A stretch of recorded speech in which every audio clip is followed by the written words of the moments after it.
blunder.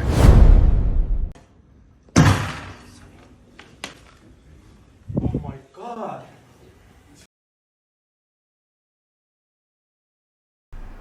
Hello chess players, welcome to Witcher Chess.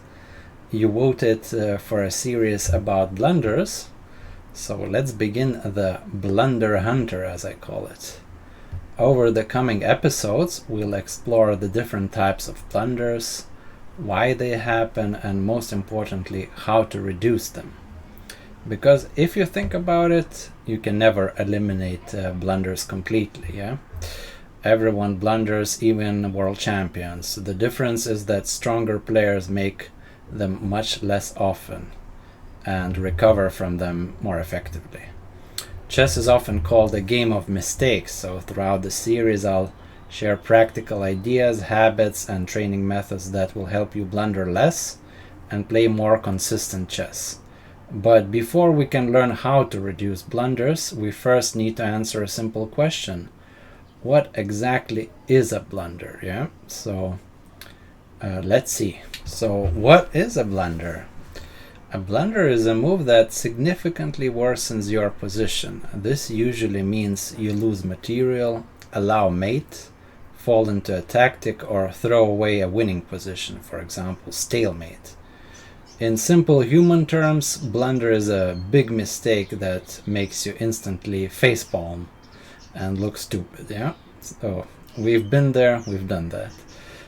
It's important to understand that this is not just about engine evaluation swings. A big change in engine evaluation does not necessarily always mean that a true blunder has occurred in human terms. Yeah, I'm pretty sure you've seen two question marks attached to your move, but that is not actually a blunder, so we'll see in an example soon. So sometimes engine finds a deep refutation that actually no human would realistically see. Other times a blunder may technically be worse, like worse move, but still perfectly reasonable in practical play. An engine shows it's a blunder, but it actually isn't. Yeah, so I think many times I think you noticed, yeah, on Chess.com or Lichess, engine attaches blunder to the move incorrectly, I would say. So for this series we will focus on human definition of a blunder, the kind of mistake that clearly changes the kind of the nature of the game, yeah, like a very big in a very big noticeable way. So let's look at the example. Now it's time to see some famous blunders from history, from world champions. So the first game is playing Chigorin versus Steinitz from their world championship match 1892. Very old game. What would you play as white here? Yeah, think about it. White looks like white is up a piece, but what would you do? So maybe a good move is, yeah, because everything is hanging here under pressure, maybe just move this rook here and take this pawn. Would be simple and good. White is up a piece. We're defending, yeah, where maybe we'll exchange rooks if they take here, and white has a close to winning position almost. So, but in the game, disaster happened, blunder happened. So white, for some reason, yeah, forgot what? Yeah, they moved the bishop here. So in this world championship game, Chigorin has just played bishop b4, and apparently he forgot the job this bishop was doing. So, and in my opinion, this is one of the biggest, if not the biggest, blunders of all time from the world championships recorded, as the stakes were already high in this match. Like I think Chigorin could have won it if he not blundered this final game. So the blunder was the mate, of course. Yeah, he totally forgot that this bishop was guarding h2. Yeah, some kind of brain fart happened, I would say. And yeah, it happens to regular players all the time, yeah. But as I discussed, Very rarely, strong and elite players make such blunders, but it happens. We are all humans. So yeah, at this moment, I think Chigorin resigned. Yeah, and this was a very high stakes game. That's why this blunder was such a big Looks deal. like a blunder. Okay, next game is the game Petrosian Bronstein, 1956. Question to you: how would you play as white here? We just need to notice what that our queen is attacked, yeah, and move the queen somewhere. So probably best is keep it active, move it somewhere here, yeah. Queen c7, and white has close to winning advantage. Another good move would be queen b4 maybe, but I like queen c7 more, yeah. Queen is doing more job here. So, but in the game, what happened? White forgot about their queen. Knight g5, famous blunder. Petrosian, who would become world champion 5 years later, after this game, was already an incredible kind of strong player, but he was known to committing more blunders than any other world-class player. So in this position, he made a terrific blunder, and yeah, black just took the queen. So Jan Timman writes in his fantastic book Timman's Titans, Donner said in an interview in 1970 that Bronstein, yeah, this was played against Bronstein, famous player, burst into tears, and after the blunder both players were kind of shocked, shattered what happened. Later Bronstein said how Petrosian reacted. I will never forget the look of horror with which Petrosian greeted the departure of his queen from the board. With an expression of hopeless resignation, he silently stopped the clock.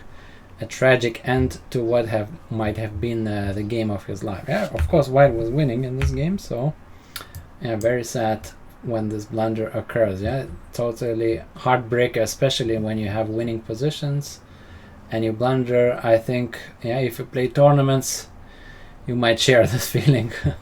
So, okay. Sometimes people, chess players, mix up mischance with blunder, yeah?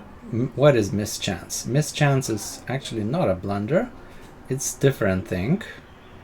In mischance, you fail to see the strongest move or miss a tactical opportunity, but your move does not necessarily worsen your position in a significant way. Yeah? So in other words, you didn't really make a bad move, you just didn't find the best one. So this is a very, I think, often engine attaches blunder when you had a mischance. Yeah, so because of that, I would not classify this as a blunder, this mischance, but as just as a mistake maybe.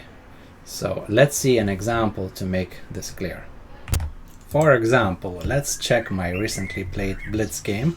I was black in this game, and opponent played g4, and this was on Lichess, and it shows like 2 question marks, yeah, blunder. So what's happening? Engine is finding one super good move, which you might actually very easily miss, yeah, knight b5, and surprisingly, because there is a like 2-point difference between the moves, it immediately puts double question mark on this move, though this move doesn't blunder anything. Like, it's just a missed opportunity. Yeah, white had this knight b5 super move for some reason. Yeah, like engine calculation doesn't seem like, yeah, maybe I understand now. Knight d6 is next, maybe. Yeah, that's why. But definitely this move is not a blunder. It doesn't blunder anything, it just missed a move. Yeah, missed a move, but position is around equal still. So for example, but this move, yeah, next this position happened, but this move bishop e3, this is definitely a blunder now. And what happened, yeah, white just blundered basically a tactic. So, but now it shows that I blundered back, but I wouldn't agree that this is a blunder move. Yeah, this move doesn't like lose material anything. Yeah, this white move loses material because I missed stupidly a chance to win a piece in this moment. Yeah, I missed a chance to basically get a winning position, but I wouldn't call this a blunder. Yeah, missed chance is different thing. It's not a blunder because the position I didn't had a losing position after this move. Yeah, nothing kind of dramatically changed. I didn't have a still losing position or anything. Here opponent made, I had a chance to win, so I want you to understand the difference. Yeah, missed chance is not a blunder usually if the position doesn't change. Like if you had a round equal and you missed a chance and still it stayed equal, it's not a blunder. So that's my understanding. So you might discuss in comments what you think. But let's see another. Let's see another from the same game moment. Here he gave a check trying to exchange queens, and I exchanged queens, and for some reason this is a blunder. Trading queens is a blunder here because according to engine, white is getting winning position because of more active king. He's a pawn up. So but he suggested like move the king, but imagine if anyone in blitz would play such a move. Well, maybe, but this is definitely not a blunder. I'm not blundering anything materially. I'm just trading queens, so I don't agree with such evaluation. And this is on Lichess. We'll soon see examples from Chess.com with the same kind of stupid double question mark attachment for random moves. Like evaluation jumps or decreases 2 points, and it's immediately automatically a blunder for some reason. Because algorithm doesn't know how to actually evaluate from the human terms. So and here he made a blunder again in the end game. Here he had a winning chance, so he missed an opportunity. I wouldn't call this a blunder. White isn't blundering anything. He's not blundering a piece or anything. He just missed a chance to win a game with advancing the king and supporting the pawn this way, and this pawn is irrelevant here. So I hope you're starting to understand the difference between actual blunder and kind of missed chance. Okay. And here is the fragment of the game from Chess.com. I played it was I think a rapid game, and what happened here, I played bishop h6 sacrifice, and immediately engine like Chess.com engine showed this is a blunder, because you see evaluation from 2 points jumped to kind of 0.8, and immediately for some reason this is a blunder. Although I'm sacrificing, I'm attacking here, and blitz would be super hard for black to defend such position. So why is it a blunder? I totally don't agree. This is like I had a better move here, maybe a mischance I would call it, not a blunder. Well, I'm kind of giving sacrificing bishop for 2 pawns, but this is, I don't agree that this is a blunder, because I had a big attack after that. You see evaluation, like white is not losing after this. So how can this be a blunder if you're not losing? You sacrifice, you get attack, you're not losing. I don't agree that this is a blunder. Like I had of course a better move, like just pushing through here, much better move, but I don't agree that this is a blunder. Okay, another example from my online play. This was from a blitz game, I think, as well. And opponent played bishop here. Well, it's I would call it maybe positional blunder, strategic blunder, to give out such a good bishop. But white is definitely not losing immediately, something. Although engine says it's jumps immediately from 0 to minus almost 3. So maybe it's kind of negotiable, if this is really a blunder. From positional point of view, definitely seems like a big mistake to give up such bishop. But now watch, I took with a pawn, and this is supposedly a blunder. Just a simple recapture is a blunder for some reason. What is this? I missed a move, so this is definitely not a blunder.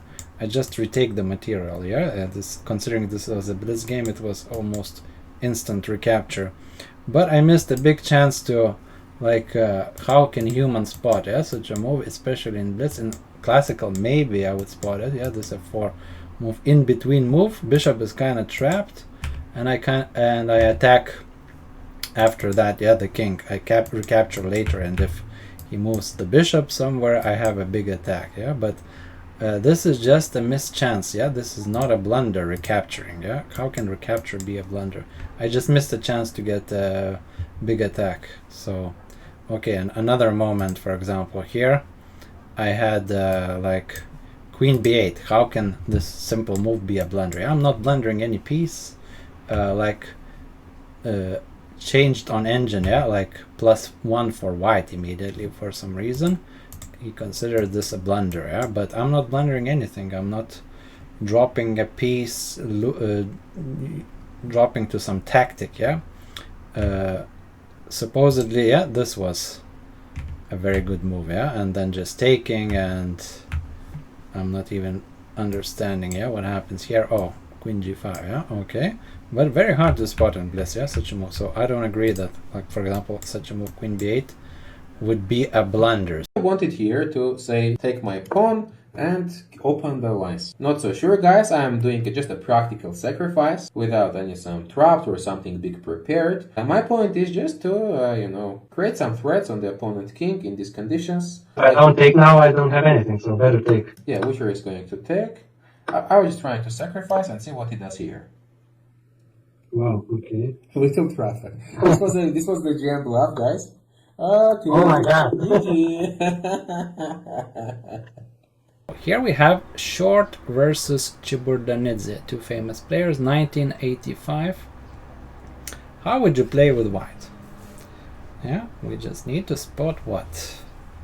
That actual back rank is weak, yeah? Back rank is weak, so there is a big threat, mate in 1. And we should maybe protect it. I don't know, move the queen, maybe you can even play h3, perhaps. Yeah, but knight is hanging, yeah, knight is hanging, so I made a blunder. So yeah, we should protect it this way, yeah, both protecting f1 and protecting knight, which in turn protects the rook. So we're all good, and variation could be like knight e6, capture, capture, capture, capture, yeah. Around balanced position, equal on pawns, but still a fighting game, anybody's game, yeah, you could play on with white.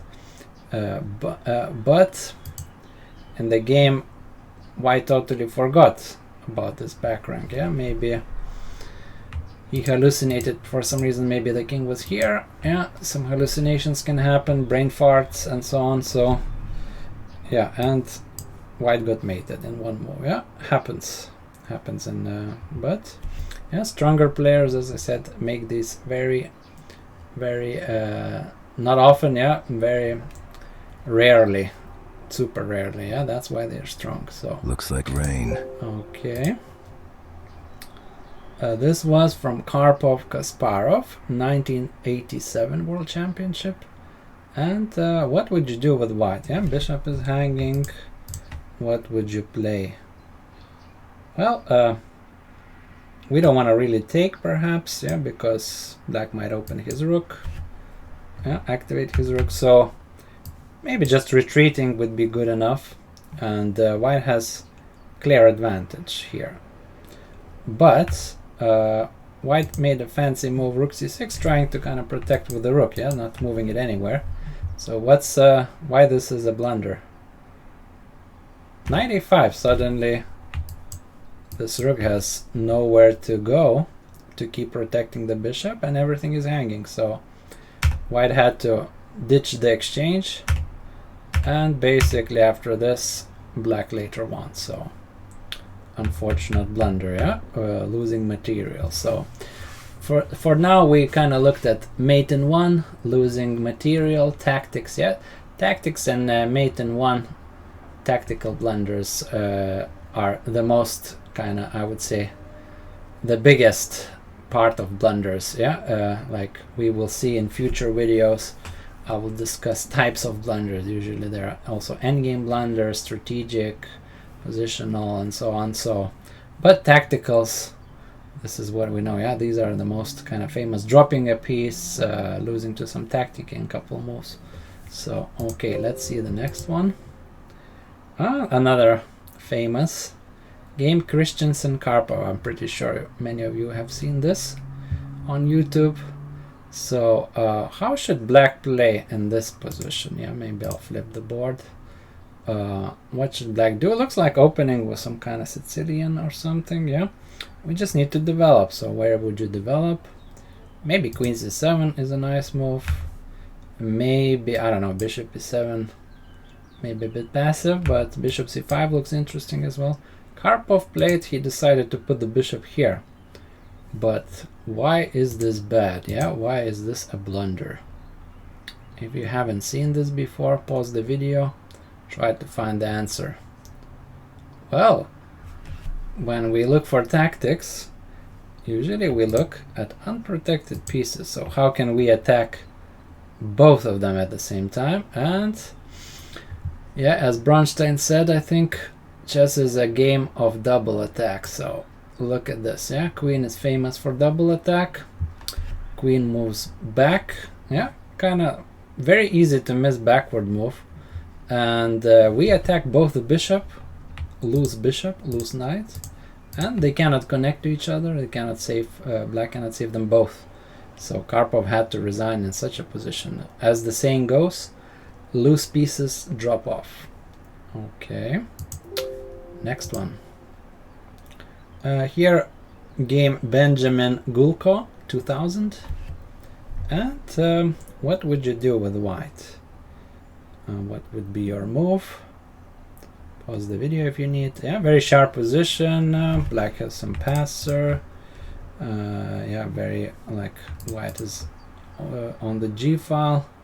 So for me, I would probably play queen e3, like in this position, or maybe sharper move bishop f7 to take this pawn. But white just forgot something, yeah, with this move. Probably time trouble move, as it usually happens. Yeah, blunder, reason, time trouble, one of them. And white got mated because he forgot about this move. Yeah, bishop was doing an important job. So see how these kind of patterns repeat. You move one piece which was doing something, yeah, protecting from a threat. Very easy to miss this. Yeah, to get and got mated. Okay, and we're moving on to the current times. Carlsen Anand 2014. What would you do? Yeah, this was a famous game. I'm pretty sure many of you have seen this. But what would you do with white? Yeah, think about it. How would you play here? What is a good move? Good move is, yeah, this rook seems a bit loose concerning some kind of like maybe some tactical discovered attack. So good move was just protecting this rook, moving it back a bit, and sitting on position. White is better. But Carlsen made a blunder. King d2. So world championship game between Carlsen and Anand. And Magnus just blundered, but Anand, as you can find on YouTube, didn't spot that this was a blunder. He believed the opponent and didn't punish it. Black played counter blunder. Yeah, why is this blunder? Well, maybe like I wouldn't call this, well, on this high level maybe you should call it a blunder, but well, black had a from worse position, suddenly he had winning position, so maybe we could call it a blunder. He didn't see a chance to get a winning position. But it's kind of negotiable, yeah, if it's really, this is a kind of more of a missed chance, I would say, than a blunder. But you can argue, yeah, that it was a blunder as well. So what was the right move? The right move was knight e5, discovered attack. What changed in position? The king moved here, so now we cannot just take the knight. Our rook is hanging. Yeah, that's why I wanted to move this rook previously to protect its square. And the problem is, if you take here, in between move, yeah, the killer in chess, in between move, and knight b2, yeah, so not an easy blunder to spot because it's kind of 3-move blunder. But yeah, after the king moves, knight is safe, and black just recaptures with a winning position. So kind of mutual blindness, but Carlsen blundered, and you can kind of discuss if black really made a blunder. He missed a big chance to win the game. Maybe, yeah, on such a high level we should call it a blunder, I think. Okay. And yeah, never trust.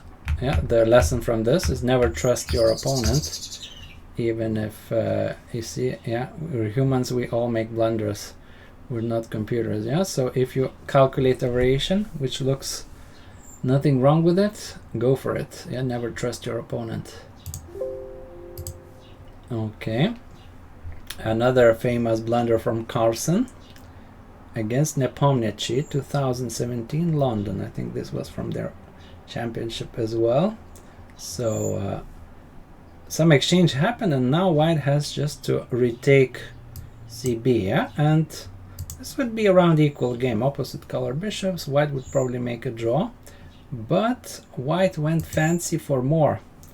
Yeah, they wanted to keep their pawn, but what did they miss? Yeah, this was not an easy refutation to spot for black. So you can think, yeah, pause the video if needed, how can black win against such a move? Right move is double attack again. Yeah, usually double attack is kind of, yeah, if you make a double attack, it usually refutes, yeah, such moves. So queen b6, queen f4 with the piece up, and if queen a4, what happened in the game? Black just won like this, yeah, being piece up, easily winning. So yeah, he went for in-between move, but got caught with in-between move double attack himself. So very famous game.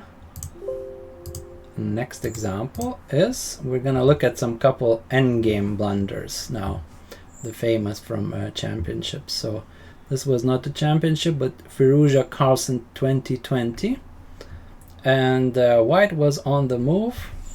What would you do with white? Yeah, how would you? White has to make a draw. How would you draw this game? What principle would you use here? The right idea is maintaining the opposition, and this is what we call distant opposition. Yeah, odd number of squares, and if king c6, we keep the distance. If king c5, we approach, and distant opposition converts to normal opposition, and we hold this king. We don't allow it to flank us, to go through. Yeah, we just keep following him.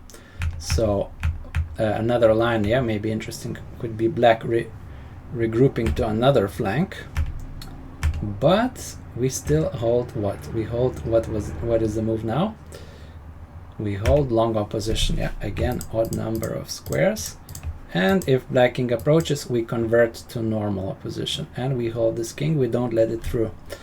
So, but in the game, maybe, I don't know what, probably time trouble, king c3 was played, which instantly lost. Yeah, pawn endgames can be tricky, and even Firouzja blundered here. So yeah, black punished how? King c5, and we already studied from endgame, practical endgames. Yeah, you can check my playlist there. Yeah, some endgames with this typical shouldering, yeah, flanking maneuver, and using the opposition. Black invaded because white had to give way, and we flank and we win this pawn. So of course, after king c5,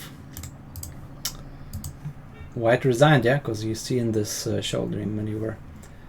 Okay, and the final game was from the recent World Championship Dink Gukesh final game 2024. Before this crucial game, score was level, 6.5, 6.5. Many expected that Ding would go for a quick draw and then try to get kind of chances in rapid and blitz game, where Gukesh was not excelling so far. However, Ding decided to kind of win this game, and after a long fight, he was struggling to draw here with white. So my question to you is, how would you play as white? Yeah, what would you do to kind of keep your chances for draw? The right move is just waiting with the rook on the 4th rank somewhere.